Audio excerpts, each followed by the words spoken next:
সন্মুখত 2024 লোকসভা নিৰ্বাচন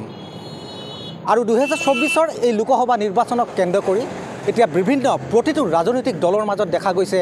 বিশেষ তৎপৰতা প্ৰতিটো ৰাজনৈতিক দলৰ মাজত দেখা গৈছে বিশেষ কুচকাৱাজ কি কংগ্ৰেছ কি বিজেপি তথা কি এজিপি প্ৰতিটো ৰাজনৈতিক দলে এতিয়া নিৰ্বাচনী ৰণসিঙা বজাবৰ বাবে ইতিমধ্যে যেন সাজু হৈছে মই বৰ্তমান উপস্থিত আছো টিআৰকি নং মাৰ্ঘেৰিটা বিধানসভা সমষ্টিত ডিব্ৰুগড় লোকসভা সমষ্টিৰ অন্তৰ্গত টিআৰকি নং মাৰ্ঘেৰিটা বিধানসভা সমষ্টিত আৰু মাৰ্ঘেৰিটা বিধানসভা সমষ্টিত বিগত যিগৰাকী সাংসদ ৰামেশ্বৰ তেলী এই ৰামেশ্বৰ তেলীয়ে কিমান সফল হৈছে বা কিমান বিফল হৈছে একাংশ সাধাৰণ ৰাইজৰ মনৰ কথা বুজিবৰ বাবে মই লিডুৰ এই বজাৰৰ এক মাজমজিয়াত উপস্থিত আছোঁ সাধাৰণ ৰাইজে তেখেতৰ যি কৰ্মৰাজি সাধাৰণ ৰাইজে তেখেতৰ কৰ্মৰাজিত তেওঁলোকে কি মূল্যায়ন কৰিব তথা তেওঁলোকৰ মনৰ ভাৱ বুজিবৰ বাবে আজি আমি ND24 উপস্থিত হৈছে দাদা আপুনি ইয়াৰে নেকি হয় মই ইয়াৰ বাসিন্দা মই ডিব্ৰুগড় লোকসভা সমষ্টিৰ এজন ভোটাৰ আৰু বিশেষভাৱে মই ND24ক স্বাগতম জনাইছোঁ আমাৰ লিডুৰ এই বজাৰ সমষ্টিত আৰু আমাৰ বিশেষভাৱে মই প্ৰথমে আপোনাক জানিব বিচাৰিছোঁ যিহেতু লোকসভা নিৰ্বাচন সমাগত 2024 লোকসভা নিৰ্বাচন সমাগত বিগত যিগৰাকী সাংসদ ৰামেশ্বৰ তেলী কাৰ্যকালত আপোনালোকে তেখেতক প্ৰথমে আপুনি কিমান সফল তথা কিমান বিফল বুলি আপুনি অভিহিত কৰিব চক সফল বিফলৰ মাজত তেওঁৰ কিছুমান কাম কৰিছে নকৰা নহয় তেওঁৰ ৰাস্তা পদূলিৰ পৰা লৈ পিনে কিছুমান স্কিম আনিছে বিশেষভাৱে আমাৰ তেওঁৰ বিফলতাৰ মই প্ৰথমতে কওঁ সফলতাৰ জেগাত আপোনাৰ পাৱাৰ প্ৰজেক্টটো যি 650 মেগাৱাটৰ যোনটো পাৱাৰ প্ৰজেক্টটো যদি হৈছিলে আমাৰ ইয়াৰ ল'ৰাৰ নিবনুৱা সমস্যাৰ যিটো সমাধান হৈছিলে আৰু বহুতেই নিবনুৱা ল'ৰাসকল উপকৃত হৈছিলে সংস্থাপন পাইছিলে আৰু আমাৰ ইয়াত এটা এয়াৰপৰ্ট হোৱাৰ কথাৰ ব্যৱস্থাটো তেওঁ লৈছিলে কিন্তু আজিলৈকে সেই ব্যৱস্থাটো পূৰ্ণভাৱে নহ'ল তাৰ বাবে আমি দুখিত কিন্তু তাৰ মাজতো আমাৰ ৰামেশ্বৰ তেলী ডাঙৰীয়াৰ ডিব্ৰুগড় সমষ্টিত যিখিনি কাম কৰিছে নকৰা নহয় কৰিব নোৱাৰোঁ কৰিছে তেওঁ কিন্তু সেই কামখিনি যদি প্ৰতিফলিত হিচাপত উজ্জ্বল হৈ আহিছিলে তেতিয়া ইয়াৰ সমস্যাসমূহ বহুত সমাধান হৈছিলে আৰু মই ইয়াত এটাই ভাবোঁ যে তেওঁৰ বাস্তৱ ৰূপত আমাৰ নেতৃত্বৰ প্ৰধানমন্ত্ৰী শ্ৰী নৰেন্দ্ৰ মোদী ডাঙৰীয়াৰ যিখিনি উপলব্ধি যিখিনি কাম সেই বিনিময়তে আমি ডিব্ৰুগড় সমষ্টিত তেওঁক তাৰ পৰা নমিনেশ্যন দিছিলোঁ আৰু তেওঁক তাৰ পৰা ডিব্ৰুগড় পাৰ্লিয়ামেণ্টলৈ পঠাইছিলোঁ যে তেওঁ এটা ভাল কাম কৰি দিব বুলি কিন্তু তেওঁ সেই পক্ষত 50% তেওঁ কৰিছে আৰু 50% তেওঁ বাকী আছে মই এটাই কওঁ যে তেওঁক আগন্তুক দিনত যদি তেওঁ আকৌ ইয়াৰ পৰা নমিনেশ্যন পায় বা তেওঁ আকৌ উইন হয় তেতিয়াহ'লে পৰাপক্ষত আমাৰ লিডু বা মাৰ্ঘেৰিটা সমষ্টিৰ যিসকল নিবনুৱা সমস্যা আছে সেইখিনি সমাধান কৰিবলৈ তেওঁক অনুৰোধ জনালোঁ আৰু তেওঁ সেই যিখিনি কাম তেওঁৰ ইলেকশ্যনৰ সময়ত তেওঁলোকে প্ৰতিশ্ৰুতি দিয়ে যিসকলে নেতা হওক সেইখিনি বাস্তৱ ৰূপত পৰিণতি কৰিবলৈ তেওঁলোকক মই অনুৰোধ জনালোঁ আৰু বিশেষভাৱে মই আমাৰ নেতৃত্ব আপোনাৰ নৰেন্দ্ৰ মোদী ডাঙৰীয়া আমাৰ যশস্বী প্ৰধানমন্ত্ৰী তেওঁ এজন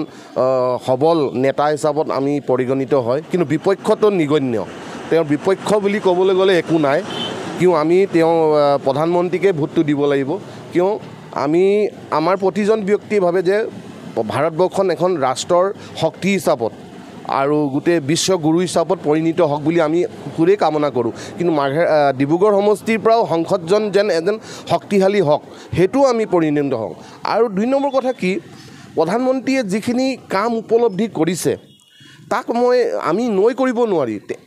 ভূত আৰু ভৱিষ্যতত এনেকুৱা এজন প্ৰধানমন্ত্ৰী আমি কেতিয়াও পোৱা নাছিলোঁ বাস্তৱ ৰূপত যিজন প্ৰধানমন্ত্ৰীয়ে আধাৰশিলা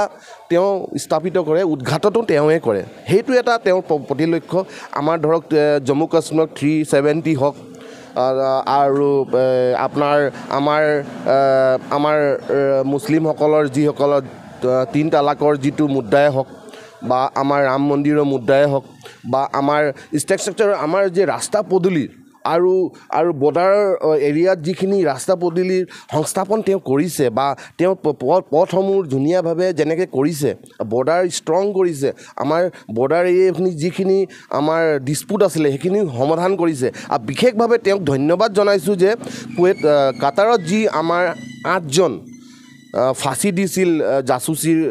কাণ্ডত তেওঁ সেই কাণ্ডটো তেওঁৰ ভাৰতলৈ সুচাৰুৰূপে সেই 8জন আমাৰ সৈনিক ঘূৰি আহিছে তাৰ বাবে মই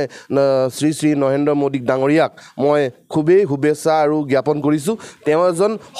সবল প্ৰধানমন্ত্ৰী নেতৃত্ব আছে সেইকাৰণে আমি প্ৰধানমন্ত্ৰী শ্ৰী নৰেন্দ্ৰ ডাঙৰীয়াকে আমি ভোটটো দিম বুলি আমাৰ বিবেচনা মই পুনতে আপোনাক আৰু এটা কথা সুধিব বিচাৰিম যে যদি মই পোনচাতে সুধোঁ ডিব্ৰুগড় লোকসভা সমষ্টিৰ সাংসদ ৰামেশ্বৰ তেলী ডাঙৰীয়াক আপুনি এতিয়া 10ৰ ভিতৰত কিমান নম্বৰ দিব মই 10ৰ ভিতৰত তেওঁক 7 নম্বৰ দিম আৰু মই আপোনাক আন এটা কথা সুধিব বিচাৰিছোঁ যে বৰ্তমান মাৰ্ঘেটা সমষ্টিৰ 83 নং মাৰ্ঘেটা সমষ্টিত আপোনালোকে তেখেতৰ নেতৃত্বত কিমানখিনি সফল হৈছে বুলি ভাবে কিমান সফল হৈছে মই তেওঁক ভাবোঁ যে তেওঁৰ কিছুমান প্ৰতিশ্ৰুতি দিছিল সেইকাৰণে বাস্তৱ ৰূপত পৰিণত হোৱা নাই আৰু কিছুমান ৰাস্তা পদূলি গাঁৱে ভূঞে কমিউনিকেশ্যনসমূহ সব হ'বলগীয়া সেইখিনি হৈছে আৰু যিখিনি বাকী আছে আগন্তুক দিনত তেওঁ যে সফল হ'ব তাৰ মই আশা কৰিছোঁ কিন্তু আশাৰেতো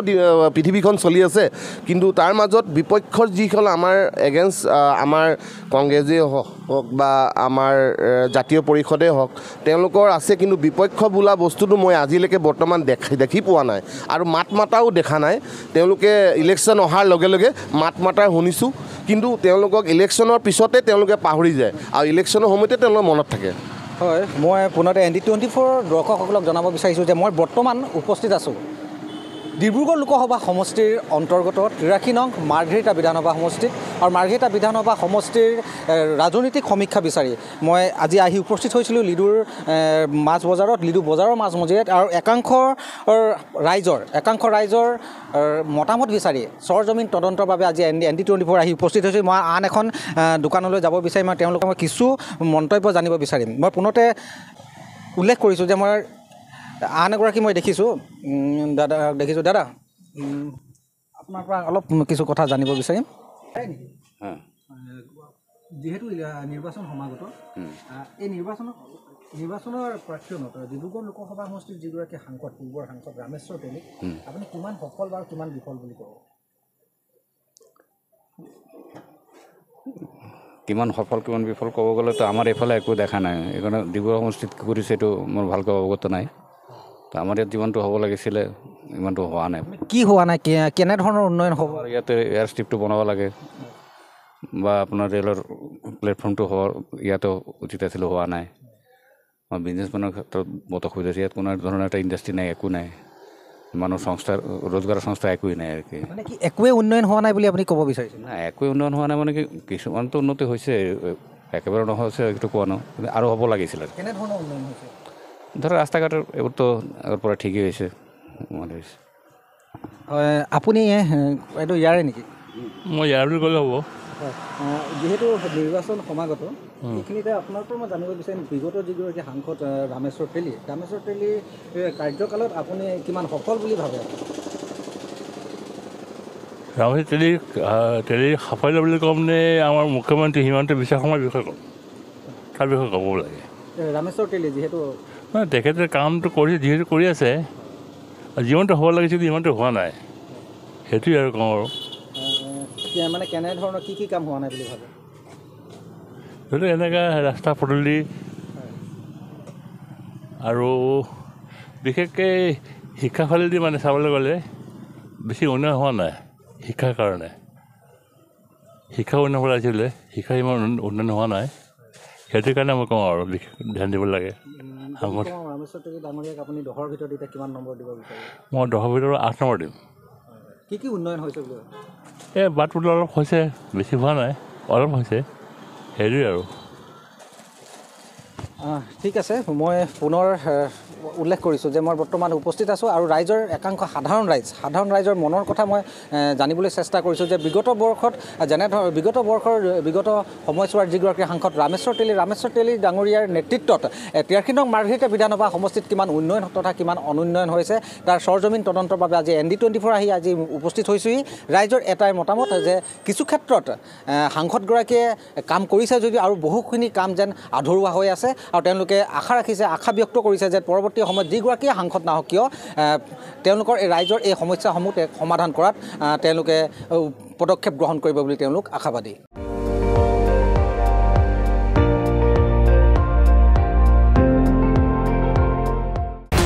আপুনি চাই আছে ND24 সৰ্বশ্ৰেষ্ঠ নহয় সৰ্বোত্তমৰ দৌৰ